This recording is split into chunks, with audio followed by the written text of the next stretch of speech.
जय माता दी। अर्थ न्यूज़ में मैं शिवांग सत्यगुप्ता डिस्कस करना है आप लोगों के साथ भारत की बढ़ती हुई ताकत के बारे में और भारत के अंदर के उन दुश्मनों के बारे में जो बढ़ती हुई भारत की ताकत को देख के खुश नहीं है, और उन चैलेंजेस के बारे में जो अब हमें सबको फेस करने हैं। जब हम बात करते हैं तो सबसे पहले हम भारत के नागरिक हैं और हम नागरिक ही भारत को भारत बनाते हैं। हम में से कोई कभी प्राइम मिनिस्टर बन जाता है, कोई गवर्नर बन जाता है, कोई एमएलए बन जाता है, कोई डॉक्टर बन जाता है, कोई इंजीनियर बन जाता है, कोई जर्नलिस्ट बन जाता है, लेकिन सबसे पहले हम भारत के सिटीजन्स हैं और हम भारतीय हैं। ये याद रखना और उसके बाद सारी चीज़ों पे ध्यान देना, ये इम्पोर्टेंट होता है। बात करूँगा किस तरीके से एक ऐसा देश जो पूरी दुनिया में जाना जाता था कि बहुत पावरफुल है, कि किसी ने अगर आपस में लेन देन करना है दो कंट्रीज़ ने तो वो डॉलर में लेन देन करते थे, कि कम से कम डॉलर एक ऐसी करेंसी है जो कभी कम नहीं होगा, जो रिस्क फैक्टर कवर करेगा। और डॉलर के पीछे किस कंट्री का करेंसी थी? वो अमेरिका की करेंसी थी। तो मतलब कहने का ये है कि दुनिया का एक मुल्क जिसकी पॉपुलेशन भी दुनिया के अंदर 5% कंट्रीब्यूट करती है, 5% का मतलब हो गया कि 30 करोड़, 10% लेकर चलेंगे तो हम मानेंगे जी 800 करोड़ में से 80 करोड़ है तो 10% है। तो आप इसको समझने की कोशिश करेंगे कि जिसकी पॉपुलेशन भी एक लिमिटेड है, जिसका क्या फिर ऐसा है कि वो डोमिनेटिंग था, वो ये था कि सेकेंड वर्ल्ड वॉर में उस मुल्क ने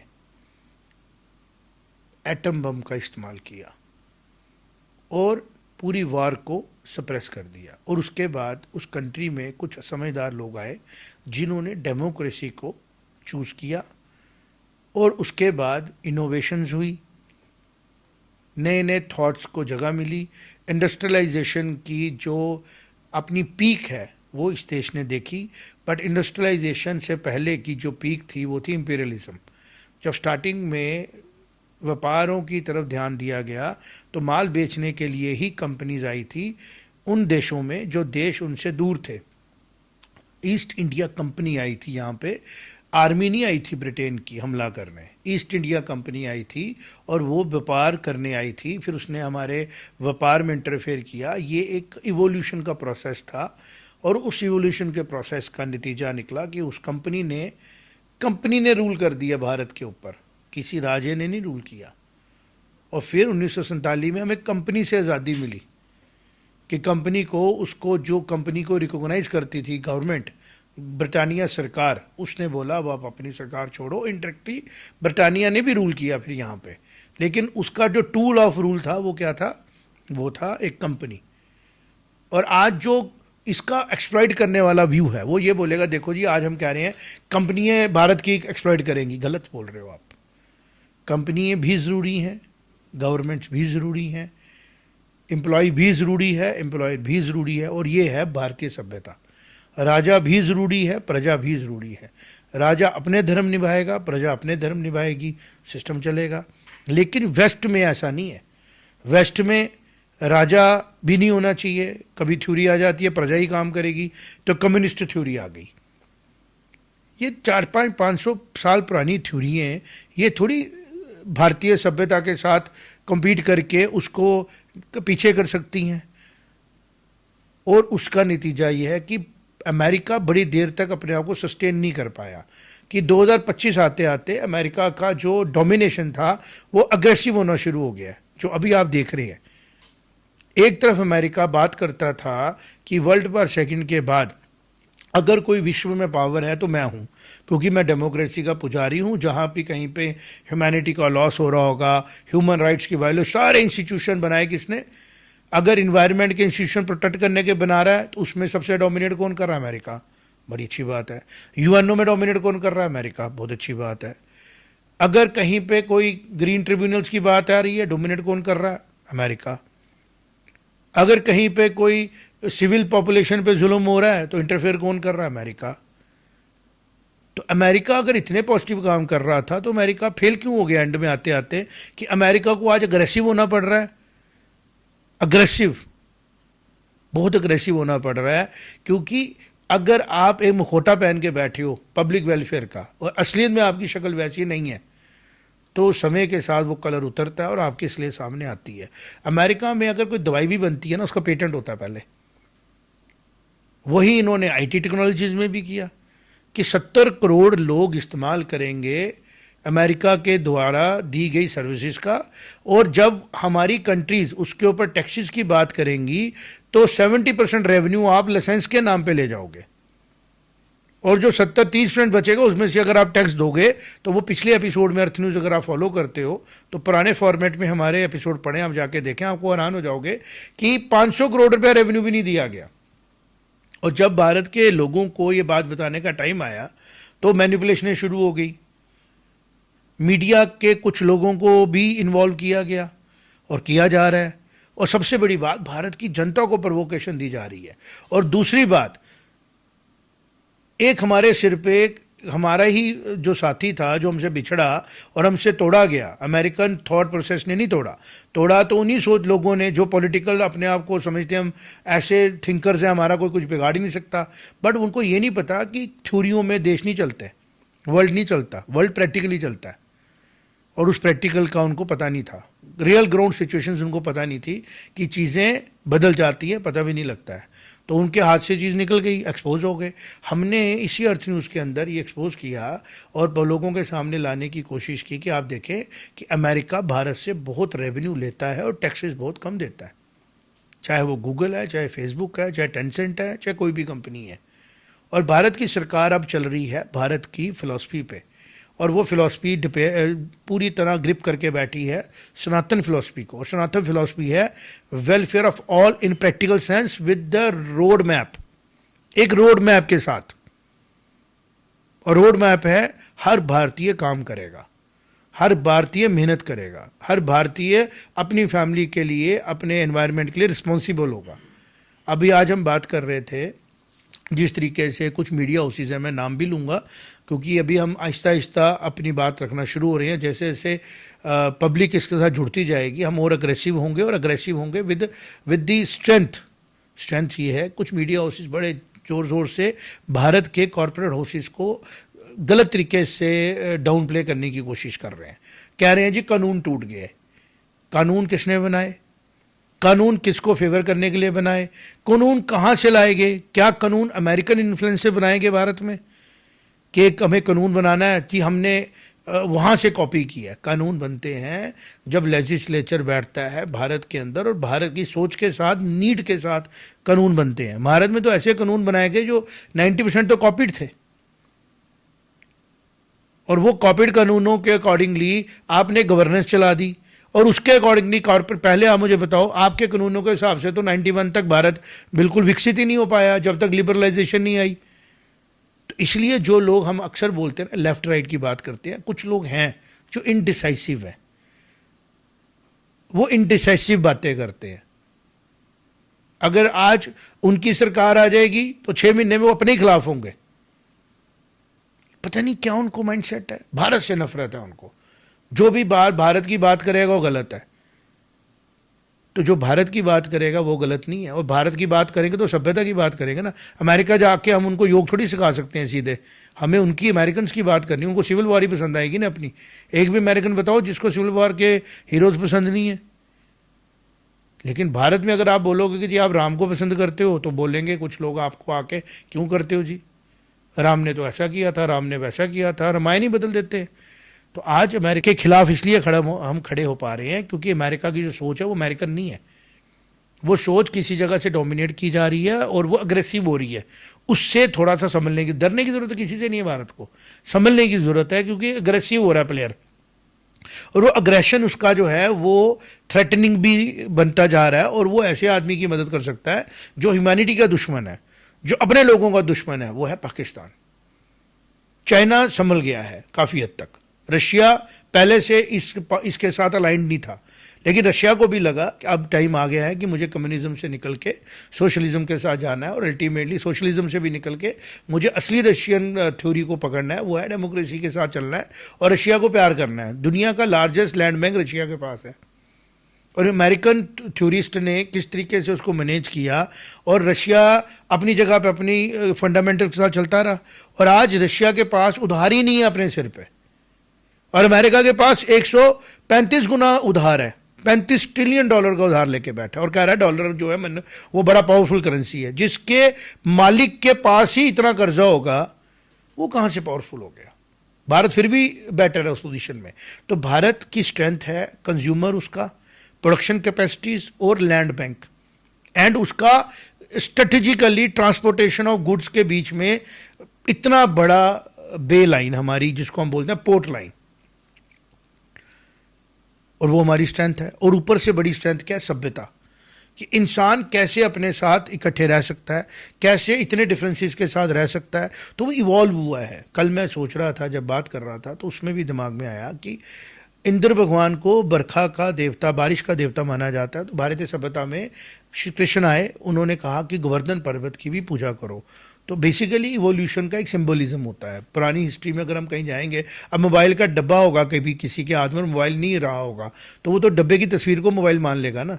ऐसे ही उन्होंने जो सिंबलिज्म दिया कि भाई पत्थर, पहाड़ की पूजा करो, क्योंकि अल्टीमेटली बारिश में पहाड़ का रोल है, बादल का तो रोल है ही है, आसमान का तो रोल है ही है। तो एक सिंबलिज्म है। तो भारत पूजा मतलब उसकी रिस्पेक्ट करो। तो ये चीज़ें अमेरिका की सभ्यता में नहीं है, वेस्ट की सभ्यता में नहीं है। जब हम लोग पूरी तरह सभ्य समाज बन चुके थे और दुनिया में आगे बढ़ रहे थे, तब वेस्ट समझदारी अभी गेन कर रहा था। तो उनको भी चाहिए कि आज उनको मौका मिल गया, इंटरनेट उन्होंने ही बनाया, लेकिन आज उनको भारतीय सभ्यता को देखने का मौका मिल रहा है। तो यहाँ से सीखें और हमारे साथ अलाइन होकर चलें, ना कि हमें दबाएं, क्योंकि अब भारत के पास भी इंटरेक्शन करने के प्लेटफॉर्म्स हैं। हैविंग सेड दैट, अब मैं आऊँगा कुछ प्लेटफॉर्म्स पे मैं देख रहा हूँ कि हमारे फॉरेन मंत्री जो है, फॉरेन अफेयर मिनिस्टर्स हैं जो, वो उनको ट्रोल किया जा रहा है, उनके बारे में बात कर रहे हैं कि वो पहले किसी प्राइवेट कंपनी में कंसल्टेंट भी रहे, वो ये भी रहे रिटायरमेंट के बाद। भाई वो इंटेलेक्चुअल हैं, उनका बात किया हुआ जो हमारा, उनका जो बात करने का तरीका इंपॉर्टेंट नहीं है, जो उन्होंने जिस तरीके से उन्होंने काउंटर किया, उनकी स्टेटमेंट्स मैटर करती हैं। प्रॉम्प्टनेस, किस तरीके से उन्होंने बात की पिछले कई सालों से, जब से वो बैठे हैं इस कुर्सी पे, जिम्मेवारी लिया उन्होंने, किस तरीके से उन्होंने हैंडल किया अलग अलग इश्यूज़ को। अगर मैं बात करूं, उन्होंने पहले तो कहा कि वेस्ट को लगता है कि जो मेरी प्रॉब्लम पूरी दुनिया की प्रॉब्लम है। ये बयान ऐसे नहीं आते हैं, ये उस इंटेलेक्ट की वजह से आते हैं जो इंसान डेवलप करता है, जो एक्सपीरियंस से आता है। तो उन्हीं को हक बनता था बैठने का। और आप कुछ को लोग बोल रहे हैं कि चूंकि एक प्राइवेट कंपनी में, प्राइवेट कंपनी के द्वारा स्पॉन्सर्ड कोई सोच विचार करने का मंच है, थिंक टैंक है, उसमें उनके सपुत्र है, तो उनकी बात नहीं करेंगे। भाई सपुत्र होना गुनाह होता है, या एक क्वालिफिकेशन नहीं होती है, या एक रीज़न नहीं होता है कि हम उसको ट्रस्ट कर सकते हैं कि ये किसका डीएनए कैरी कर रहे हैं। मतलब बायोलॉजी के रूल्स भी कहीं पे मैटर करते हो। फिर अगर वो ट्रेंड भी हो गए हों, वैसे एजुकेटेड भी हों, वैसे मतलब जो जिनको ये लोग सपोर्ट करते हैं, ये गांधी परिवार को देखना चाहते हैं एट द टॉप, चूंकि वो गांधी फैमिली है। तो अगर किसी और फैमिली में भी बच्चे हैं, मेहनत करते हैं, और अगर वो किसी पोजीशन में बैठते हैं, आप उनके खिलाफ कैसे बात करते हो? और ये तो एक नेचर का प्रोसेस है। तो वो लोग क्या कर रहे हैं गलत, वो प्रोपेगेंडा गलत फैला रहे हैं, लेकिन उन्होंने मुखौटे पहने हैं भारतीयों के। हम भारतीय हैं, शक्ल सूरत में तो भारतीय हैं, लेकिन ना वो भारतीय हैं, ना वो वेस्ट हैं, ना वो ईस्ट है, वो कन्फ्यूज्ड है। उन्होंने हमेशा दूसरी तरफ खड़े होना होता है। अगर इस तरफ कोई खड़ा होगा, दूसरी तरफ खड़े हो जाएंगे। आज भारत खड़ा है जो अपने आप को प्रोडक्शन हब बना रहा है, जो अपने कॉर्पोरेट हाउसेस को ग्लोबल कॉर्पोरेट हाउसेस बना रहा है, जिसको अडानी को रोकने की कोशिश की गई अमेरिका में, बार बार नहीं रुक पाया। अब जब इतनी नौबत आ गई कि जामनगर रिफाइनरी जो है वो पेट्रोल ले रही है, तो हम किसी तरीके से उसको रोके, तो अब उनके जो सपुत्र हैं छोटे, उनके ऊपर बात शुरू कर दी। और गवर्नमेंट ऑफ इंडिया में ऐसा नहीं कि गवर्नमेंट ऑफ इंडिया में उनके सिंपैथाइजर नहीं बैठे होते हैं। बहुत बड़ा साइज है गवर्नमेंट ऑफ इंडिया का, बहुत बड़ा साइज है, उसमें बहुत किस्म के लोग हैं, जुडिशरी में भी बड़े बड़े किस्म के लोग होंगे। लेकिन जो सच है कि भारत को अब डोमिनेट वही करेगा जो भारत की सभ्यता के साथ चल रहा है। फिर चाहे वो जुडिशरी में हो, चाहे वो मीडिया में हो, चाहे वो पॉलिटिक्स में हो, और ये करने पे मजबूर करने के लिए भारत की आम जनता को अपने विचार समझने पड़ेंगे, अपनी थॉट्स को देखना पड़ेगा हमें क्या बोला जा रहा है। अगर कोई आपको आके बोलता है कि भारत की प्रेजेंट सरकार जो कॉरपोरेट की, तो अपने आप से पूछना है कि ईस्ट इंडिया कंपनी किसकी थी। अगर ब्रिटेन की सरकार ईस्ट इंडिया कंपनी को सपोर्ट नहीं करती तो खड़ी नहीं होती। मेरा ये आर्गूमेंट इसलिए नहीं है कि उन्होंने यहाँ जुल्म किया, मेरा आर्गूमेंट है कि कॉरपोरेट किसके हैं, भारत के ही हैं, भारत के लोगों के। अगर रिफाइनरी जामनगर में चल रही है तो जामनगर की रिफाइनरी एम्प्लॉय किसको कर रही है। एक इंसान दिन में उतनी रोटी खा सकता है, और अगर वो रेवेन्यू वापस यज्ञ करता है, यज्ञ भारत की सभ्यता में बोलेगा यज्ञ करना होता है, तो यज्ञ क्या होता है, जब हम कम्युनिटी के लिए काम, कम्युनिटी के लिए काम हो नहीं गया, जब एक आदमी उठ के आता है कि उसके पास अगर वो दिमाग है, उसके पास विजन है, तो धीरू भाई अंबानी के पास विजन था ना कि मैं रिफाइनरी बनाऊंगा, खाली उन्होंने नहीं बनाई और लोगों ने भी बनाई। और अगर भारत की सरकार के पास आज मौका मिल रहा है अपने कॉर्पोरेट हाउसेज को डेवलप करने का, ग्लोबली बड़ा बनाने का, तो क्यों ना बनाया जाए, क्यों नहीं बनाया जाए? क्योंकि उनका पासपोर्ट कहां का है, वो कहां के हैं। ये लोग जो हैं इनको ना इकोनॉमिक्स का पता है, ना इनको ग्लोबल स्ट्रेटजीज का पता है। इनको सिर्फ एक ही बात पता होती है कि हम किसी तरीके से सत्ता के अगेंस्ट बात करें, तो वो सत्ता चली गई। तब आप कहां थे जब भारत में लोगों को एक स्टेबल सरकार ही नहीं मिली, मिली जुली सरकारें चलती रही यहां पे। आप लोगों ने एक्सपेरिमेंट किए, कभी जनता दल का एक्सपेरिमेंट किया, कभी मिली जुली सरकारों का एक्सपेरिमेंट किया। अब आपके एक्सपेरिमेंट फेल हो चुके हैं, आप साइड में कलकत्ता जैसा शहर आपने तबाह करके रख दिया। एक टाइम पे कलकत्ता के जैसा बनने की ख्वाहिश थी उस सिंगापुर के मन में जो सिंगापुर स्लम था, और आज सिंगापुर को हम देखें किस तरीके से डेवलप हुआ, किसने किया, जो सिंगापुर से प्यार करते थे, डंडा भी लगाया, सख्ती भी की, और आज सिंगापुर जो है एक मॉडल बन चुका है। लेकिन भारत आज स्ट्रगल कर रहा है बिकॉज आप लोगों की थॉट प्रोसेस ही अलग है। कहीं आप प्रोफेसर बन जाते हैं, कहीं आप जुडिशरी में चले जाते हो। अब इन सब लोगों को एक्सपोज करने का टाइम आ गया है जहां पे आपको कोई ऐसा इंसान मिले जो भारत की सभ्यता से हटके बात कर रहा है और ऐसी बात कर रहा है जो कंफ्यूज्ड है, तो उसको एक्सपोज करो, उसके बारे में बताओ कि ये क्या कर रहा है। तो जो हम बात करेंगे वो करेंगे विद रेफरेंस, लेकिन वो रेफरेंस होगा भारत की सभ्यता का, वो रेफरेंस इधर उधर से आया नहीं होगा। अगर हम बात करेंगे तो सभ्यता से उठाएंगे। अशोका ने ऐसा किया था, हम नहीं बोलेंगे अकबर ने क्या किया था, राम ऐसा करते थे, शास्त्रों में ये लिखा है, नीति ये बोलती है, क्योंकि हमारे पास ये सारी चीजें हैं, रेफरेंसेस हैं। और अगर हम उस रेफरेंस से बाहर जाते हैं तो हम किसी के गुलाम ही रहे। अगर ज्ञान किसी और का इस्तेमाल कर रहे हैं तो हमें गुलाम रहने में भी दिक्कत नहीं। अगर हमारा जो मालिक हो वो खुद समझदार हो, हमारा जो ज्ञान वेस्ट का है वो कंफ्यूजन में है, पीस ही नहीं आता जिस जगह पे, बैठ ही नहीं सकते हैं आराम से, उनसे क्या सीखें। अमेरिका अगर पावरफुल बन चुका था तो आज पूरी दुनिया में वॉर मॉन्गरिंग क्यों कर रहा है। इंडिया पाकिस्तान लड़ेगा, लड़ेंगे यार, हम कर लेंगे अपनी चीजें हैंडल, तू अपने आप को संभाल। कि तू कैसे लोन अपना कम करेगा $35 ट्रिलियन का, तू अपने लोगों को स्टेबिलिटी कैसे देगा, शूट आउट हो जाता है वहां पे, तुम्हें समझ ही नहीं आती है कि तुमने कैसे संभालना अपने लोगों को। तो आज समय आ गया है, मीडिया हाउसेस का काम है, जो लोग मीडिया के अंदर ऐसे आ चुके हैं जो सुनने में बड़ी पॉलिश बातें करेंगे, हम तो रॉ बात करते हैं, हमारे कनेक्शन भी ऐसे नहीं होंगे, लेकिन हमारी सोच शुक्र है उस परमात्मा का क्लियर है, हम कंफ्यूज्ड नहीं है। तो भारत का सॉफ्टवेयर भारतीय सभ्यता है, जिसके बारे में बात होना बड़ी ज़ोर ज़ोर से शुरू हो चुकी है। भारत की सरकार भारतीय की सभ्यता को लेके चल रही है, तो हमारे कॉरपोरेट भी हमारे हैं, उनसे अगर गलती होगी सुधारने का काम भी भारत सरकार का है। लेकिन भारत सरकार में बैठे हुए वो लोग जो ऐसे कानूनों की हेल्प लेके, उन लोगों को भी, आप मुझे बताओ, जब हम गुलाम थे तो क्या कानूनों के बगैर फांसी लगी थी भगत सिंह को? कानूनों के साथ ही फांसी दी गई थी देश प्रेमियों को, क्योंकि कानून जब गलत बने होते हैं तो जब तक वो बदले नहीं ना जाते, उनको तोड़ने को गैर कानूनी नहीं बोलना चाहिए, नहीं बोलेंगे हम। तो भारत की सरकार से अपील है, जो कानून भारत के इंटरेस्ट को लॉस देता है उसको जल्दी से जल्दी रिप्लेस करें, ताकि जो सो कॉल्ड लोग मीडिया में बैठे हैं, जो कभी कोई एप्लीकेशन लगाते हैं, कहीं कोई ग्रोथ रोक देते हैं, और पूरे बिहार को जिन्होंने एप्लीकेशन लगा के खराब कर दिया, उन कानूनों के सुर पे जो कानून भारत के लिए बने नहीं थे। मैं तो सुन के हैरान हो गया कि जम्मू में जब हम कहीं बैठे थे कि जो पाइन ट्री थे, जिनको जंगल की डेफिनेशन दी गई है, वो अंग्रेजों ने लाए थे, ताकि वो अपनी मर्जी से उसको जंगल को रोक सकें। ये भारत की पैदावार ही नहीं है, क्योंकि ना उसकी लकड़ी काम आती है और घास से जंगलों में आग लग जाती है, नुकसान होता है। तो बड़ी हैरानगी की बात हुई कि कितनी मैनिपुलेशन है हमारी। और अब जो लेटेस्ट मैनिपुलेशन वो करना चाह रहे हैं कि हमें वो एग्रीकल्चर में घुसना चाह रहे हैं। और हमारे प्रधानमंत्री, जिनको भारत ने तीसरी बार मौका दिया और चौथी बार भी अगर वो लड़े तो उनको मौका मिलना चाहिए, बिकॉज जब तक स्टेबल एंड कंटिन्यूटी के साथ हम किसी लीडरशिप के साथ नहीं चलते ना, तब तक हमारे रिफॉर्म्स नहीं होते।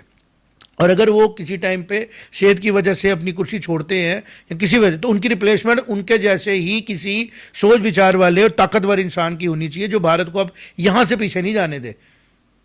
सितंबर में ये हो जाएगा, माहौल बना रहे हैं। इंडिया पाकिस्तान की वॉर की बात फिर भी देखें, पाकिस्तान के साथ इंडिया ने भला किया।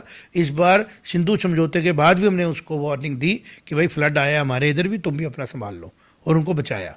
काफ़ी बेनिफिट हुआ, टाइम रहते उन्होंने इवैक्यूएट किया, लेकिन बाढ़ आई इतनी है, नुकसान ही इतना हुआ है, और रिकॉर्ड बना दुनिया में। इतना बाढ़ जो है जम्मू कश्मीर में आज तक कभी नहीं आई थी जितनी अभी तक आ चुकी है। तो आज जो हम बात कर रहे हैं उसका मकसद ये है कि जो अमेरिका साइलेंटली पूरे ग्लोब में अपना रोल प्ले करने के लिए मैनिपुलेशन कर रहा था, वो काफ़ी हद तक भारत के स्टैंड से एक्सपोज हुआ। रशिया, चाइना, भारत और बाकी के जो देश एशिया के अलाइन कर रहे हैं, अमेरिका के खिलाफ नहीं है, ना अमेरिकन लोगों के खिलाफ है, लेकिन उस सोच के खिलाफ है जो किसी सिंक की तरह, टर्माइट की तरह अंदर अंदर से देशों को खोखला करती है। और जिसका सबूत मिलता है बांग्लादेश में जिस तरीके के हालात बने, पाकिस्तान में जिस तरीके से इमरान खान जी अरेस्टेड है, और भारत में भी कोशिश की जा रही है। लेकिन भारत की जनता जो है ना, भारत की जनता है, वो अपने राम पे पूरा भरोसा करती है। राम का मतलब होता है जो हमारा राजा धर्म पे चल रहा हो, और धर्म का मतलब होता है eternal duty of human being, संप्रदाय नहीं। ये चीज़ अमेरिका के लोगों को समझ नहीं आ सकती, भारतीयों को आती है। तो अर्थ न्यूज़ कोशिश करता रहेगा, मैं शिवांग सत्य गुप्ता कोशिश करता रहूँगा। चाहे जियो पॉलिटिकल बात करें, हम तो जियो पॉलिटिकल समझते नहीं है, वर्ड नए नए। विश्व की अगर बात करें, जो विश्व कल्याण में होगा, भारत उसी राह पे चलेगा। और गीता में कहा है कि जो श्रेष्ठ लोग होते हैं, जैसा आचरण वो करते हैं, आम वैसा करते हैं। वेस्ट अमीर हो सकता है बट आम है, भारत पैसे के मामले में भी पीछे हो सकता है बट खास है। तो भारत की जनता और भारत के जो हमारे हेड हैं, वो ऐसा आचरण करेंगे जिससे पूरी दुनिया को पता लगेगा कि एक राष्ट्र को कैसा होना चाहिए। भारत किसी भी प्रेशर में आके भारत के लोगों को अब डायरेक्टली और इनडायरेक्टली किसी का गुलाम नहीं होने देगा। अगर टैरिफ लगेंगे तो हम जवाब देंगे और भारत की जनता जवाब देगी, ताकि अमेरिका को हमारे साथ वैसे रहना पड़े जैसा एक देश दूसरे देश के साथ रहता है। ना अपनी सुपरमेसी दिखाएगा अमेरिका, ना ही किसी के साथ डोमिनेट होगा भारत, क्योंकि भारत का एक फिलॉसफी है वासुदेव कुटुंबकम। पूरा विश्व एक घर है, एक समाज है जिसका हम हिस्सा है। तो हमारा एक ये जो मैं करता हूँ अर्थ न्यूज़ में बैठ के, ये काउंटर कर रहा हूँ। आज मैंने ओपनली नहीं किया है, हो सकता है कि अगर आत्मा ने कहा कि जो लोग भारत के खिलाफ बात कर रहे हैं उनको एक्सपोज करना है, तो मैं उससे पीछे भी नहीं हटूंगा। और आने वाले समय में हम उन मीडिया हाउसेस के साथ उनकी वीडियो चला चला के एक्सप्लेन करेंगे, देखें कैसे इन्होंने डबल बात की और आम लोगों को गुमराह करके अपने ही देश के खिलाफ करने की कोशिश की। मिलते हैं जल्दी आपके साथ। जय माता दी।